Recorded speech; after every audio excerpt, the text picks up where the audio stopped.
Trump and company are running the executive branch of our federal government like a mob organization, like a criminal enterprise. And we've got to take this head on. Well, I think that probably goes without saying. If you have traffic tickets, you get deported to an El Salvadorian gulag with no due process. Is it in the law, I assume?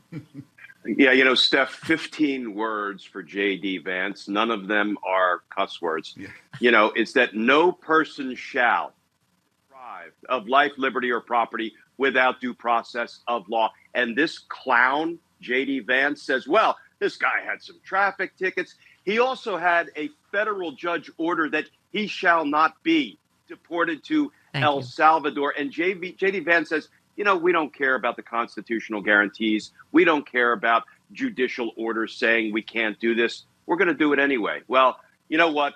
Contempt of court sport. There's 3 more words for you. Yeah. Well, let me, Glenn, to your point, so people understand. The former immigration lawyer said Vance is badly wrong here. In 2019, a police informant alleged the guy was in MS-13. He spent a year in ICE detention as a result and then won his case. He's been out for the last 5 years, married to a U.S. citizen, has 2 kids, and still has no criminal record at all. And as you were saying, a judge granted him protected status in the U.S. as his citizenship application was processed, meaning he could not be sent back to El Salvador for fear of retribution. The Trump administration continues to claim he has ties to MS-13. He was fleeing MS-13, it sounds like, right? He was. The reporting and the court filings indicate that gangs were threatening his life and trying to extort his parents. So he fled El Salvador, sought asylum here, got a court order preventing him from being returned, deported to El Salvador. But, look, I have a piece going up on Substack today, Steph, and it's crime is on the rise in the Oval Office. Trump and company are running the executive branch of our federal government like a mob organization, like a criminal enterprise. And we've got to take this head on because you're not going to see this in mainstream corporate and legacy media. Yeah. By the way, so here we are. Judge James Boasberg suggested he believes it's likely the Trump administration defied his court order blocking the deportation flights and acted in bad faith by sending Venezuelan immigrants to El Salvador as the judge considers whether to possibly move forward with holding Trump officials in contempt.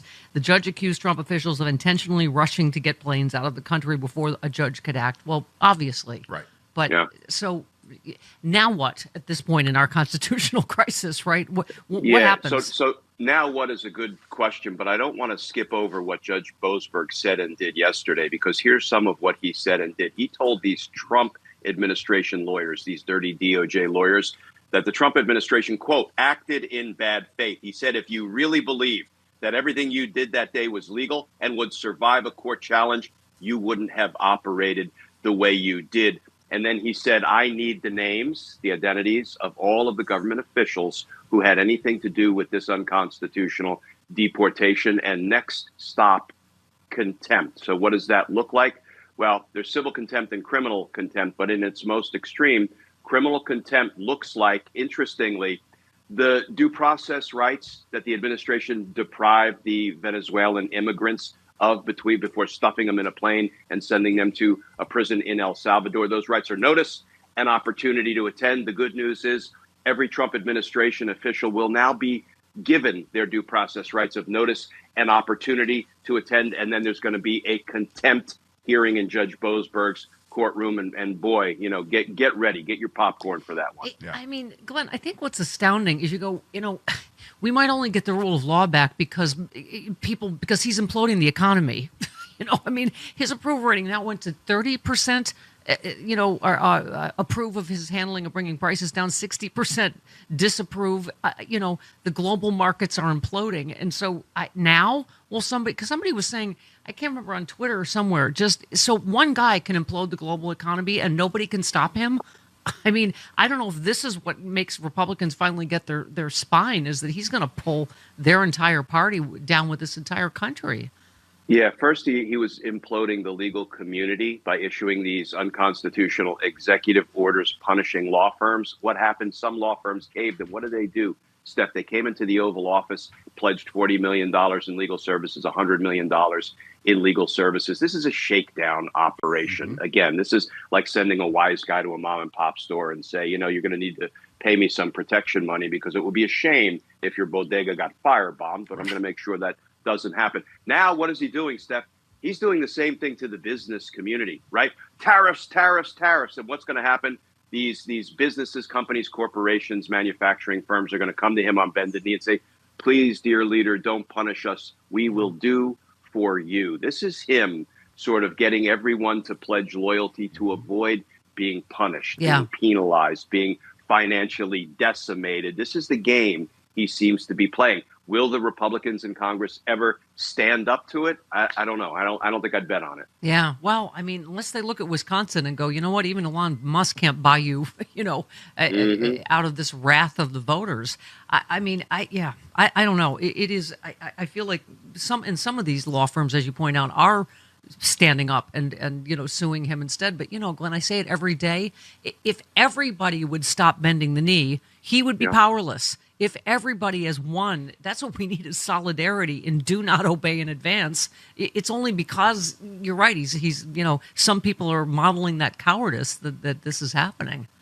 Everybody who bends the knee to him or remains silent or hides under their bed, figuratively speaking, is emboldening and strengthening Donald Trump. Why would you do that? I hope everybody gets out nationwide on April 5th. I'm going to be out at my local protest here in Northern Virginia, and make it clear that if we stand together, well, then we diminish his power, right? Yeah. And that's what we need to do. And I have a feeling that is building. It feels like that's building. You blue skied about that, Glenn. You said 2 more federal court judges, both appointed by Republican presidents, by the way, just ruled against Trump's unconstitutional executive orders punishing law firms that displease the aspiring dictator. And you just said points of light, my friends. I mean, we need all of them we can get, whether it's Cory Booker, Wisconsin, but this, what's happening now with the economy, the world economy, is really unprecedented and terrifying, Glenn. And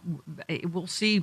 Are you a yo-yo dieter? You diet, you lose weight, you gain it all back, plus a few extra pounds. Then later you lose it and you regain it again and again. I've been there. It's dangerous. Studies show that you can increase your risk of heart attack, stroke, type 2 diabetes, and other health problems. Breaking free of your yo-yo diet pattern is a main reason doctors created Lean. Lean is a supplement, not an injection, and you don't need a prescription. My nephew Robin is using it and has already lost a significant amount of weight. The science behind Lean is impressive. It is studied natural ingredients target weight loss in 3 powerful ways.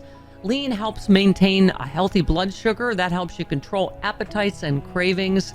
And it helps burn fat by converting fat into energy. Listen, if you're tired of losing weight and gaining it back and you want to lose a meaningful weight at a healthy pace, Lean was created just for you. Let me get you started. 20% off when you enter the code Stephanie20 at takelean.com. One more time, that code is Stephanie20 at takelean.com.